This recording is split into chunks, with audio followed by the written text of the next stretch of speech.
Ертең мұсылман жұрты үшін қасиетті мерекелердің бірі Құрбан айт. Мереке қарсаңында Таразда айтқа дайындық қызу жүріп жатыр. Жалпы құрбандық шалу кімдерге уәжіп, кімдерге міндетті емес? Құрбандыққа шалынатын малдардың шариғаттағы талаптары қандай? Ал базар нарқы не дейді? Әріптесімнің бейнематериалында. Дүние құмарлықтан, сараңдықтан алыстататын діни амалдың бірі байға міндет, жетім жесір мұқтаждарға көмек. Биыл Құрбандық айттың алғашқы күні намаздан кейін басталып, 29 мамыр күні ясына батқанға дейін шалынады. Осы уақыттан бұрын немесе кейін сойылған жануар садақаға есептелмейді. Тағы бір ескеретін жайт, мал арық, ақсақ, соқыр болмауы керек. Ниет етуде негізгі шарттың бірі болып саналады. Одан кейін ниетті таратылса болды, ал рәсімді кім орындайды, ол жағы маңызды емес дейді дін өкілдері. Әдептері өте көп.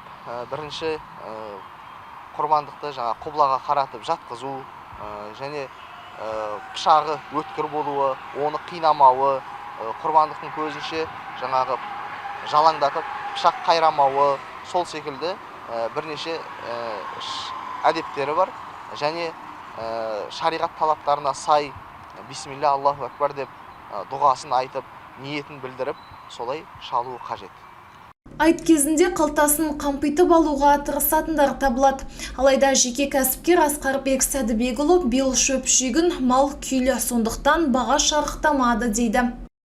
Мынау нарыққа байланысты жан-жағымызға қарап, елдің шариғат басқарманың айтуы бойынша бір жас малдар 90 мыңнан болып жатыр.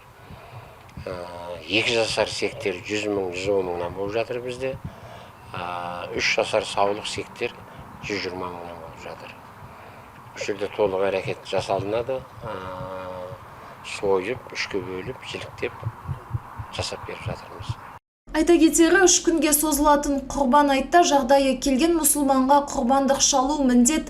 Таразда мал союға болатын 2 орын бекітілді. Яғни 27-29 мамыр күндері Ыбырайым Сүлейменов көшесі 255Б және Исатай көшесі нөмірі 1 мекенжайларында қасапхана орындары жұмыс істейді. Ал облыс бойынша 17 орын бекітілген. Махаббат Құсайын, Аңсар Тілепберген, Елдар Түстікбай, Қордай 24 Ньюс.